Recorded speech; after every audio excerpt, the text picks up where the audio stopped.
अब यहां पर चलते हैं सुखदेव जी के अवतार की कथा की ओर।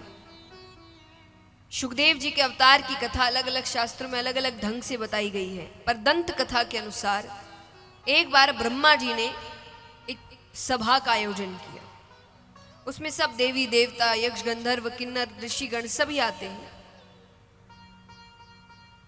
उस सभा में एक प्रश्न उठा कि 3 लोक 14 भुवन में सबसे कीमती वस्तु क्या है। सब अपनी अपनी राय देने लगे। कोई कहे हीरा, कोई कहे सोना, कोई कहे चांदी।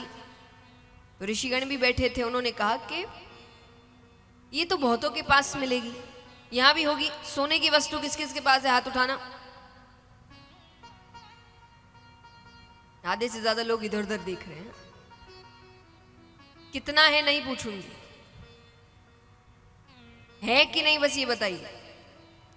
जिस जिसके पास है हाथ उठाओ।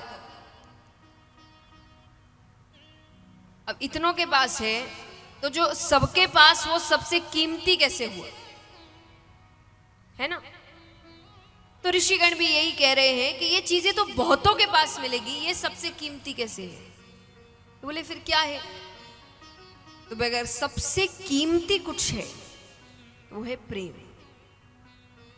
अच्छा, हमारे आपका नहीं। हम सांसारिक लोग हैं, हम स्वार्थ का प्रेम करते हैं।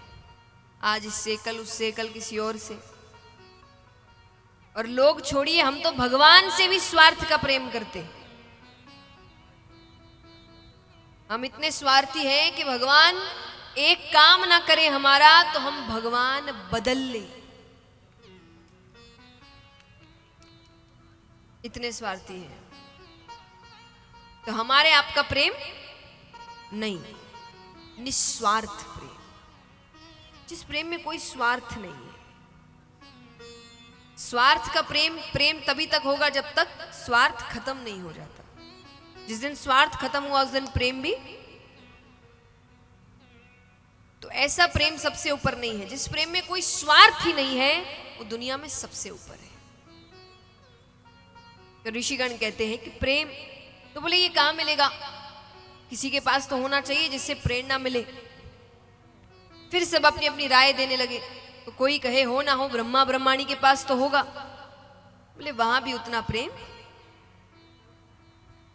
नहीं है, क्योंकि ब्रह्मा जी तो रचना के कार्य में बहुत व्यस्त है। ब्रह्माणी के लिए उनके पास समय कहां है। अब वहां नारद जी भी बैठे हैं। नारद जी किसके भक्त हैं, विष्णु भगवान के। तो वो कहे हो ना हो, मेरे प्रभु विष्णु भगवान और लक्ष्मी माता के पास तो जरूर है। ऋषिगण कहे वहां भी उतना प्रेम, क्योंकि अगर इतना प्रेम होता तो समय न समय देखकर भगवान भक्तों के पीछे नहीं दौड़ते। गजेंद्र ने मध्य रात्रि में पुकारा, भगवान दौड़ते हुए गए। लक्ष्मी जी को पीछे छोड़कर। न प्रेम होता साथ लेकर जाते। तो बोले फिर आप ही बताइए सबसे ज्यादा प्रेम कहां है। तो ऋषिगण कहे अगर प्रेम की पराकाष्ठा कहीं है तो वो है महादेव जी और पार्वती माता के पास। एक तो वो उनके आधे अंग पर विराजती है, और महादेव जी ज्यादा से ज्यादा समय कैलाश पर्वत पे ही रहते हैं। वो कैलाश पर्वत छोड़कर जल्दी से जाते नहीं है। नारद जी कहे ऐसी कोई बात नहीं है, और सबको ये बात सही लगी। नारद जी ने कहा अगर ऐसी बात है तो मैं दोनों के बीच झगड़ा करवा दूं। तो देखिए, ऐसे तो आपको लग सकता है कि पति पत्नी के बीच तो झगड़े होते ही हैं। आपस में झगड़ना अलग बात है, और किसी तीसरे के कारण से झगड़ना अलग बात है।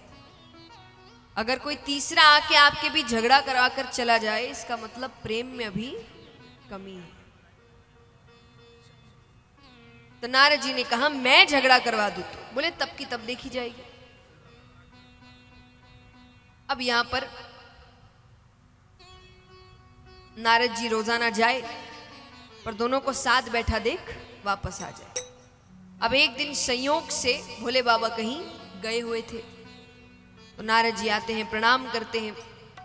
माता ने पूछा कैसे आना हुआ। बोले वो बाबा से एक जरूरी काम था। कहाँ है। माता ने कहा वो तो अभी बाहर गए, बहुत जरूरी काम है तो मुझे कह दो, मैं उनके आते ही उनसे कह दूंगी। बोले नहीं, थोड़ी व्यक्तिगत बात थी। व्यक्तिगत यानी? व्यक्तिगत यानी पर्सनल, सबको नहीं बता सकता। माता ने कहा आपके बाबा और मेरे बीच कोई व्यक्तिगत बातें नहीं रहती, वो सब मुझे बताते। नारद जी कहते मैं नहीं मानता, पुरुष कोई ना कोई बात तो स्त्री से छुपाता ही है, अब वो कोई भी। माता ने कहा ऐसी कोई बात नहीं है। बोले अगर नहीं है तो आपने अमर कथा सुनी है? बोले ये कौन सी कथा है? अरे बोले बहुत गोपनीय कथा है, बाबा हर किसी को नहीं सुनाते, जिससे सबसे ज्यादा प्रेम करते हैं उसे ही सुनाते। माता कहे इसका मतलब मुझसे प्रेम ही नहीं करते? बोले वो मैं क्या जानूं, अच्छा मैं चलता हूं, बाबा से मत कहना कि मैं आया था। अब माता के सोच विचार में तो एक ही बात चल रही है, ये अमर कथा क्या है, ऐसी कौन सी कथा है, मुझे क्यों नहीं सुनाई। इतने में ही भोले बाबा आते हैं, रोज की तरह कोई स्वागत नहीं, कोई आओ भगत नहीं, बात ही नहीं हो रही।